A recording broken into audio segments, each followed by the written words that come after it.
Good evening and welcome to Tucker Carlson Tonight. Here's a quick civics lesson. What's politics? Well, politics is a system that allows people who violently disagree with each other to reach compromise without shedding blood.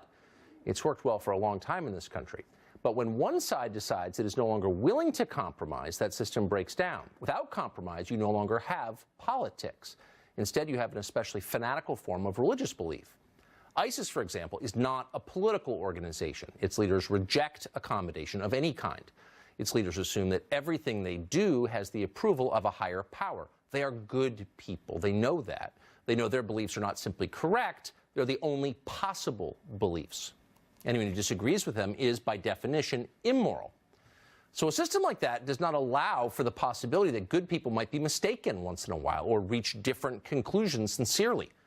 People with different opinions are, again, by definition, bad people. In fact, they may not even be people at all. They might be subhuman. They must be converted to the faith or crushed and eliminated. This is not an American way of looking at the world, and yet suddenly it's everywhere. And unfortunately, it now defines parts of the modern Democratic Party. Joe Biden didn't know this. Biden has been in Democratic politics all of his life, but he's taken the last couple of years off. He's been flying around the world getting rich by giving high-priced speeches. By the time Biden decided he wanted to run for president yet again, his party had changed completely, but nobody told him. So he made the mistake just the other day of saying this about Mike Pence.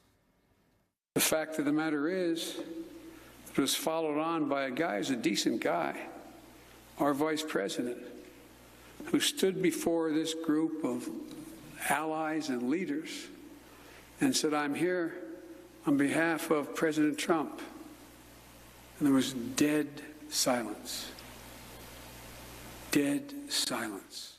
He's a decent guy, Biden said of Pence. That's an old-fashioned way to talk. That's how people in Washington, political Washington, used to talk about each other. It was one way that they reminded themselves that politics may be important, but it's not everything.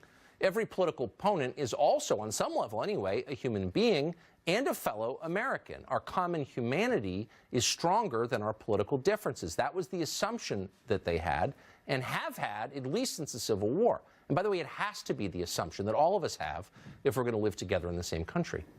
Cynthia Nixon disagrees with this. Nixon is a former actor. She's now a political extremist. She spends a lot of time on Twitter yelling at people. When she saw what Biden said about Pence, she was enraged. Cynthia Nixon disagrees with Mike Pence's views on gay rights questions. Therefore, she knows that Pence cannot be a decent person. It's just not possible. She told Joe Biden this on Twitter. Joe Biden had no choice but to agree with her. "You're right, Cynthia," Biden wrote back.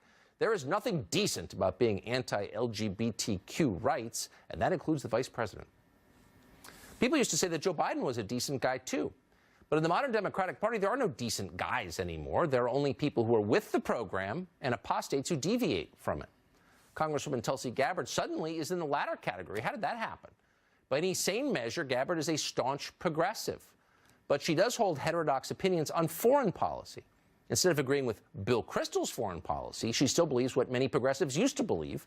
She wants to keep the U.S. out of pointless foreign conflicts and instead focus on domestic concerns. And for having that opinion, she's almost been expelled from her own party. Watch. They've dismissed you as sucking up to this dictator. You're a bad person is basically what they're saying. Has anybody actually debated you on the points that you're making? No. No. Constantly I see, again, people from both parties instead resorting to name-calling or superficial attacks because they refuse to engage on the substance of this argument about why they continue to push for and try to wage these regime change wars, ignoring the disastrous consequences on the people in those countries and the American people. So that's suddenly a very controversial thing to say in the modern Democratic Party, a place where there is no room for dissent anywhere on any issue. On Wednesday, for example, a handful of Democrats joined with Republicans to add an amendment to a universal background checks bill in the House. That amendment would require reporting a gun buyer to ICE if that buyer is an illegal alien, a group that is not allowed to buy guns in the United States. In a closed-door meeting after the vote, the Democrats who joined with Republicans on that were reportedly denounced by party leadership for their racism. The party's new ideological enforcer, Alexandria Ocasio-Cortez, warned that Democrats who helped Republicans in any way would go on a, quote, list and would have primary challenges next time they ran. So that's what extremism looks like. The enemy is 100% wrong, and we are 100% right, always. They are going to hell, and we're saved. What is happening here is a sin against God. I believe that. Jesus said, "Suffer the little children unto me." He did not say, "Let the children suffer." A time in which we celebrate the birth of Jesus Christ. Thank God there wasn't a wall that stopped him from seeking refuge in Egypt. Thank God that wall wasn't there. And thank God there was an administration like this. And while we're doing the Lord's work by ministering to the needs of God's creation, they are ignoring those needs, which is to dishonor the God who made them. We're doing God's will. We're on God's side. God loves us. God does not love the other side.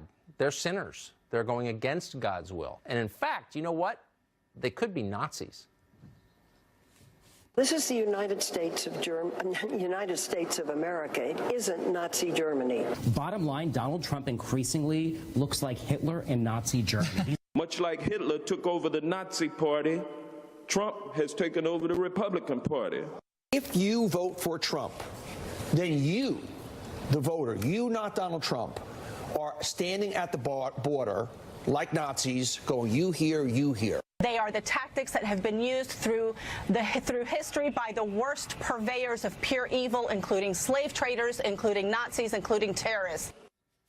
So what you're looking at, that's not politics, it's a cult. Nuance is the enemy. Accommodation is a sin. Ask too many questions or think too many independent thoughts and you will be denounced. You'll wind up on Commissar Ocasio-Cortez's list. We reject this completely. It's totalitarian. It's also stupid and boring. It's a replacement for thought. It's, by the way, destroying the country as well. We will always welcome people we disagree with onto this show. We assume they are decent people. And by the way, mostly they are decent people. We'll do our best to find common ground with them and anyone else whenever we can, because why wouldn't we? And that's why you'll often see sincere leftists on this show treated with respect. Tulsi Gabbard, Glenn Greenwald, Ro Khanna, Michael Tracy, many others. We disagree with these people on a lot of things, but not on everything. And that's the point. But most important of all, they are Americans just like us, and that matters most. We need to remember that.